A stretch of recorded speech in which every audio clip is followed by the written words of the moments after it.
to the first of our speed talks. So it's just a 5-minute presentation. To start off with, we've got Anna Moulin from Exeter.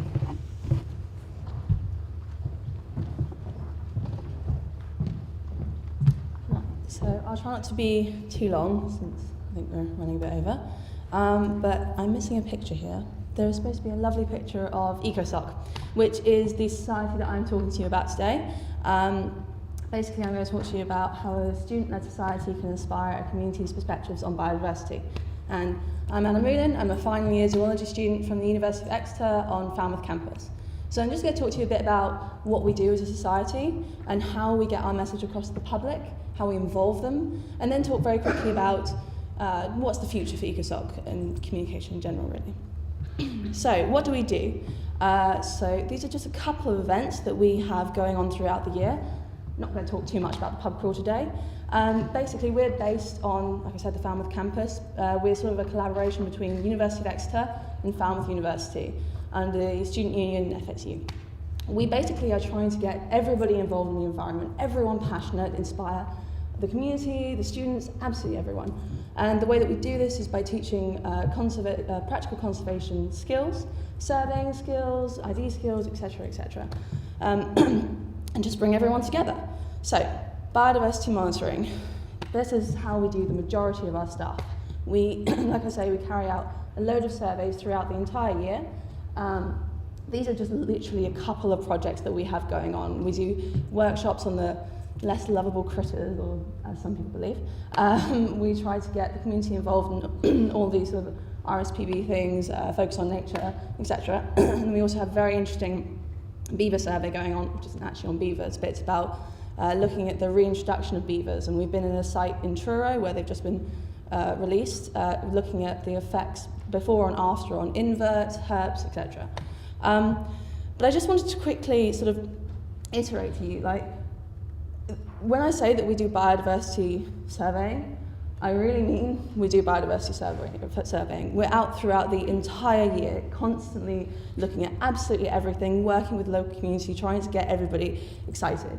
And this is where all our records go. It's the Ecological Recording Centre for Cornwall and the Isles of Scilly. These guys are great. They've got almost 6 million records of species so far.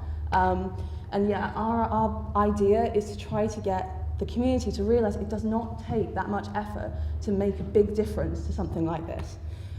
So what is the community? So this is our community, this is Falmouth, Cornwall. We obviously do want to have a wider reach sort of on the community than just Falmouth, but this is where we start. It's a beautiful fishing town of 21,000 people, 6,000 of which are students, and that's only going to go up. So we not only reach the students and inspire them, get them to tell their friends and their families, etc., but we want the students, we want to take that body and we want them to help us reach the entire community. And so we do this by working with many organisations such as Cornwall Mammal Group, Cornwall Bat Group, Cornwall Reptile and Amphibian Group. These guys are organisations that are set up by the public, run for the public, and they do some fantastic work on surveys, etc. But they really have an issue with advertising, with getting those people who can take the time out of their day. You know, people work 9 to 5, they've got kids, they haven't got time to do this stuff. So we do it for them. We go out to fairs, we go to festivals, we have our own events, and we're advertising their work. We're trying to find those people that are so passionate they are willing to spend a couple of hours on a weekend sort of trying to organise these events. We also work with National Trust, Wildlife Trust, Butterfly Conservation, everybody. We're constantly trying to get involved in everything and help because we have 6,000 students. That's a lot of volunteers. There's a lot of people in there who are willing to spend their time. So I'm just going to talk to you about 2 projects that we've got going on. The first one being Nature Watch. So this is like the baby of EcoSoc and Wild Duck Soc. It was set up in 2015, and it's basically like a student-led spring watch. We use this to communicate to the public about everything, especially the importance of biodiversity monitoring.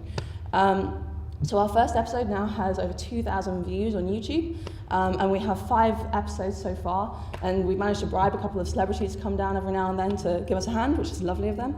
And we show it every year at Wild Film Fest. Wild Film Fest is another event set up in the Poly in Falmouth. And it's basically a day where we get students to bring in their photos, their videos, we get the public involved, we have stalls, we get families, and we get public speakers from all around Cornwall as well. And we always have a fantastic day, basically. And there are some pretty fantastic photos. So is a basking shark down there, it's just a bit... and so something that's already been mentioned is wonderful BioBlitz. I could rave about this all day. It is our biggest event on campus. It's set up by an amalgamation of societies, and it attracts hundreds of families, locals, students. We all get together, and this is a great way of creating those community ties as well as everything else. So we do basically everything that we do in the entire year, but we do it in one day. It's all up there, along with face painting and loads of fun for the kids. This is the most effective form of communication that we have found so far, because not only do we inspire the younger generation and really get them passionate about wildlife, but we also educate the parents, and it's a fantastic day. And we also record hundreds of species. So yeah, that's that, and I think I've got to hurry up and go. I just want to say thank you to my EcoSoc pals for letting me nick their photos, and thank you to all of you guys for having me. Very, very, very quickly, what's the future? We want to know if we're actually making a difference. We want to be able to quantify the difference that we're making. How we do that, through surveys or email, we're not entirely sure yet. But we all know that science is imperative that we communicate our research to the public. How do we create an accessible, convenient way for people who aren't looking for it? How do we show them that it's not about one person doing everything, it's about everyone doing something? So, yeah. And if you wanted to get involved with EcoSoc, if you've got a project that you need volunteers on or anything like that, come see me. We want to get involved in everything. So, yeah. Thank you.